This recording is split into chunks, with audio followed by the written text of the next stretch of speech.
Assalamualaikum dan selamat pagi. Okey, saya ucapkan kepada semua pelajar kelas 5 awam 3 dan 5M1. Okey, pada kali ini untuk kelas lukisan kejuruteraan secara PDPR, secara online. Okey, saya nak menerangkan berkaitan dengan lukisan berkaitan. Okey, kalau sebelum ni saya dah cerita berkaitan lukisan berkaitan dengan kamu, iaitu lukisan bangunan dengan lukisan mekanikal. Okey, so pada kali ini saya nak menerangkan satu lagi yang terakhir, iaitu lukisan elektrik. Okey, dalam lukisan elektrik ni ada beberapa perkara yang perlu kamu capai lah, yang perlu kamu tahu.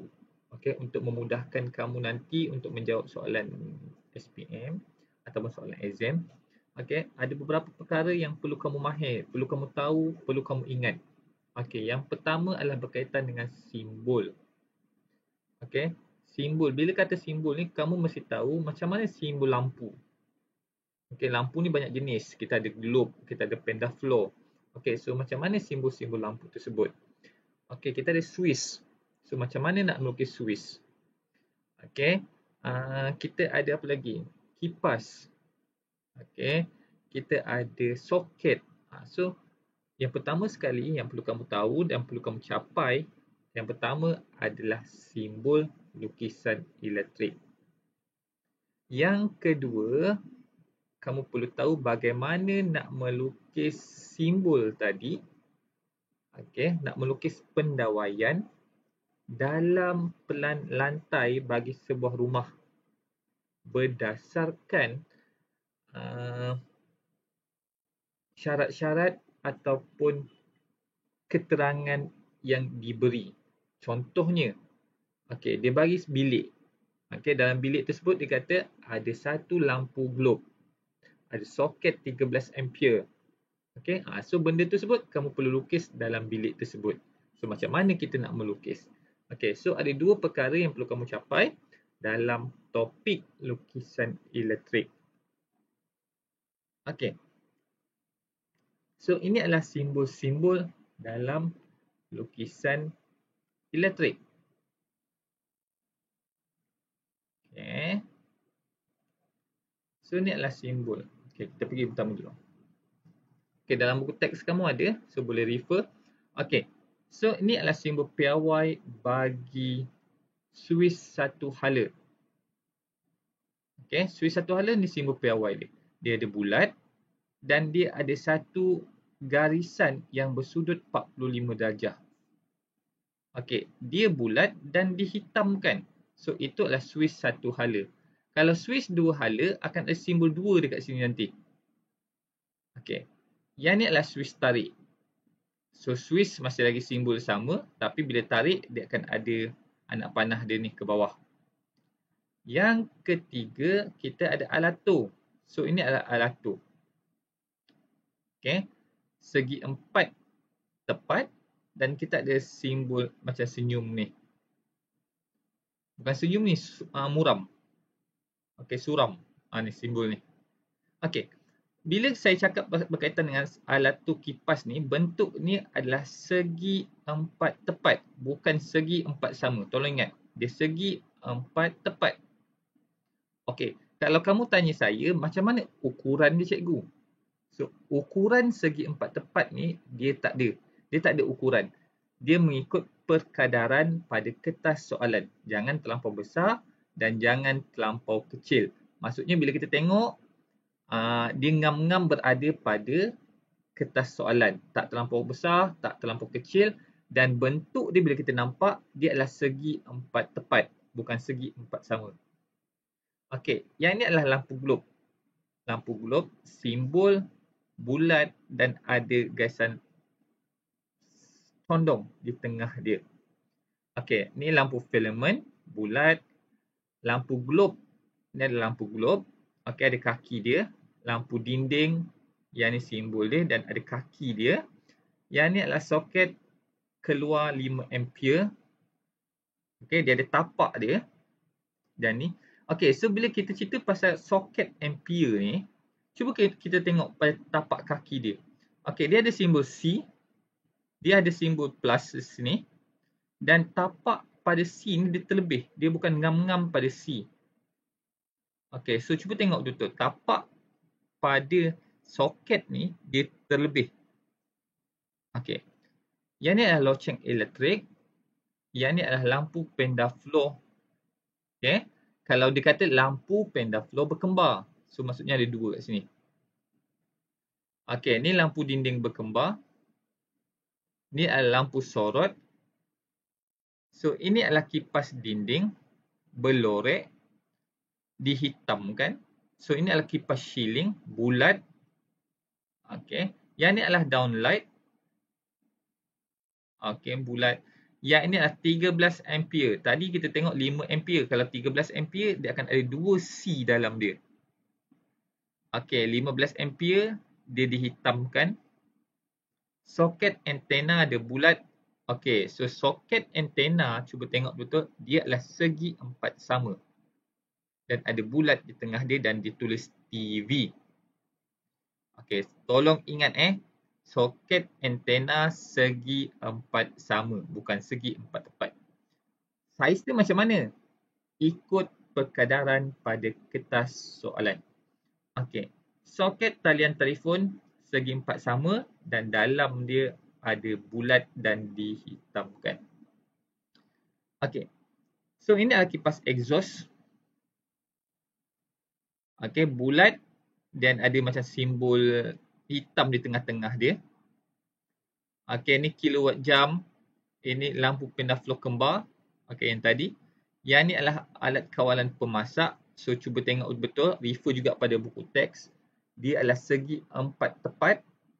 Okey, yang ada simbol X dan ada T di tepi dia.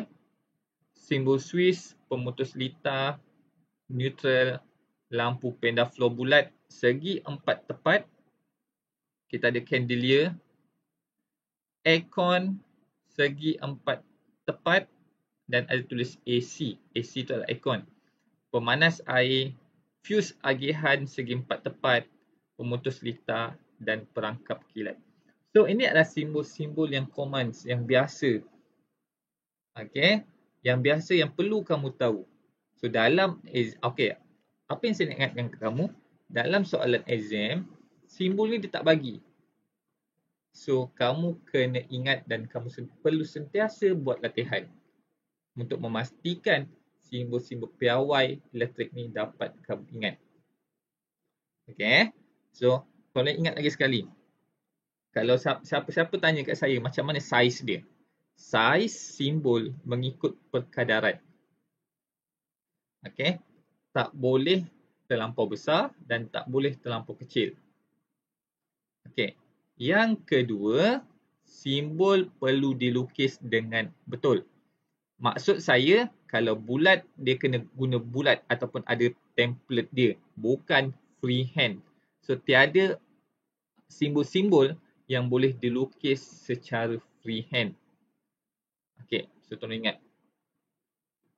Okey, so sebenarnya untuk melukis lukisan elektrik ni, asas dia kamu mesti ada template. Okey, saya tahu zaman ni mungkin template kamu tinggal kat asrama ke, tak ada ke, kedai tutup ke, banyak alasan kamu. Okey, so template ni kamu boleh gunakan apa-apa yang ada di persekitaran kamu yang ada bulat. So gunakan dia sebagai template dan lukis dia nanti. Dan gunakan dia untuk melukis bulat. Okey, boleh juga kita nak lukis bulat tu menggunakan jangka lukis. Okey, boleh. Tapi bila bulatan tu kecil, dia dah jadi lari, tak cantik dan sebagainya. Okey.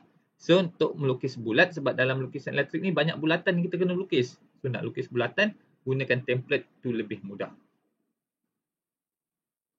Okey.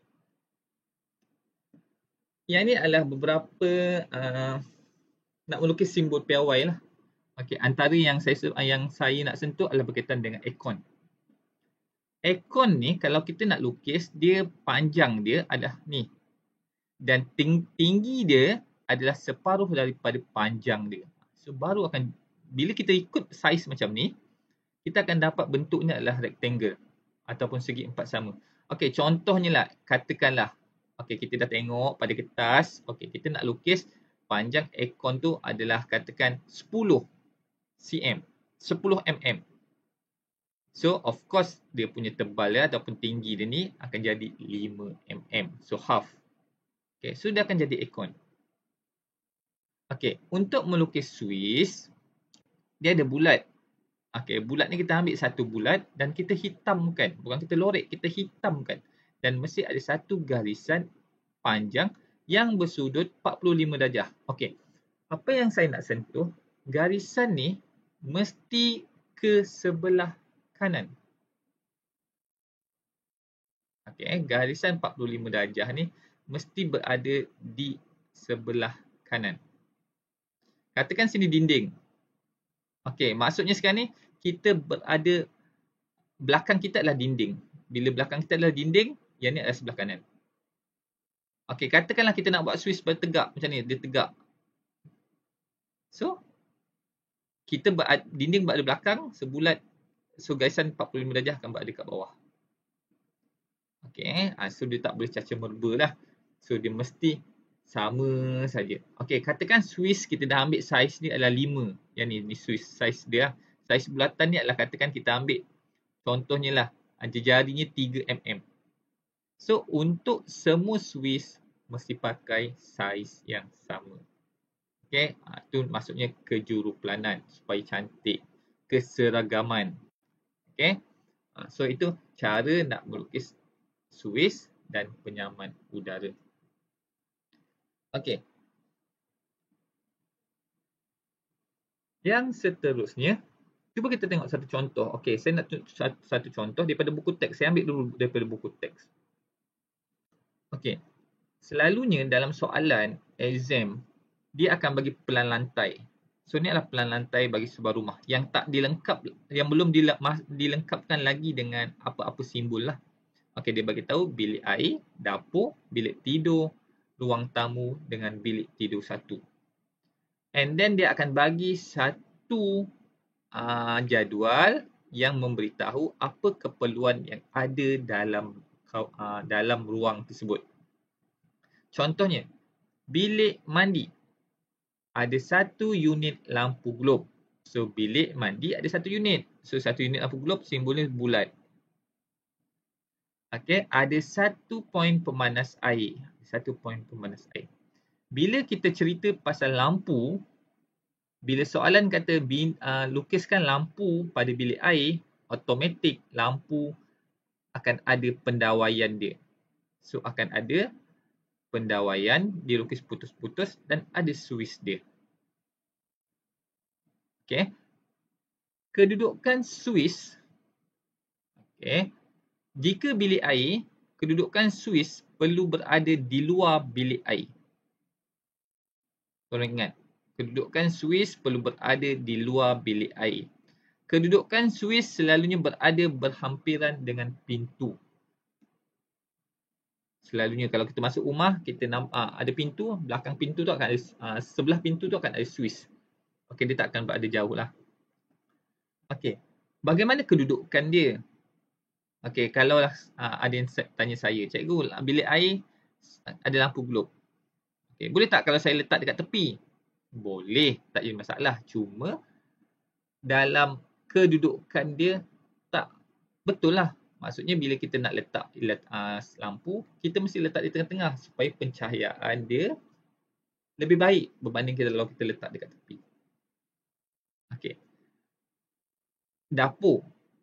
Ada dua lampu pendaflow kembar. Okey, ada dua lampu pendaflow kembar. Bila lampu akan ada dikawal oleh Swiss. Okey, ada Swiss ni. Okey, begitu juga kalau kipas akan ada simbol dan akan ada pendawaian dia serta Swiss dia. Okey. Pendawaian perlu dilukis dalam keadaan putus-putus. So, ini adalah garisan pendawaian bagi kelengkapan elektrik tersebut. Okey. Cuba tengok bilik tidur satu. Bilik tidur satu ada dua unit lampu pendaflow. Okey, bilik tidur satu ada dua unit pendaflow. Okey, ada dua unit lampu pendaflow. Ada satu unit penyaman udara. Okey, ada satu unit penyaman udara. Dia letak dekat tepi. Okey, ada satu kipas shilling. Okey, so kipas shilling dia letak di tengah-tengah dan ada switch. Okey. Kipas shilling pendawaian dia mesti bersambung ke alato. Sebelah alato baru diletakkan dengan switch dia. Okey. 5. Ruang makan ada lampu downlight. Okey, lampu downlight. Begitu juga lampu downlight dikawal oleh switch dan ada pendawaian dia. Okey, lampu chandelier pun sama, akan ada chandelier. Okey, dia tak buat kat sini. Okey, lampu chandelier. Okey, ruang tamu mesti ada lampu chandelier. Okey, so sepatutnya ada lampu chandelier dekat sini. Okey, beranda akan ada satu unit pendaflow berkembar. Okey, akan ada, dan parking mesti ada satu unit apa berkembar. Okey. So apa yang saya nak bagi tahu, dalam melukis ni kedudukan dia mengikut kesesuaian tapi mengikut lokasi yang telah ditetapkan. Okey. Yang kedua, simbol mestilah seragam. Contohnya ni ada kipas shilling. Okey, kipas shilling bilik tidur 2, bilik tidur 1, bilik ruang makan adalah sama saiz. Dia perlu seragam. Yang ketiga, lampu, kipas, okay, perlu ada pendawaian, laluan pendawaian dan perlu ada switchnya. Okay. So, apa lagi saya nak beritahu? Okay, so simbol-simbol ni nanti kita akan cuba buat. Okay. Dan, okay, satu lagi saya nak pesan. Segala simbol-simbol ni perlu dilukis menggunakan template. Tiada lakaran ataupun freehand. Okay, so untuk yang seterusnya kita cuba lukis berdasarkan kepada buku kerja kamu. Okay, so terima kasih kerana memberi tumpuan dan terima kasih juga kerana mendengar.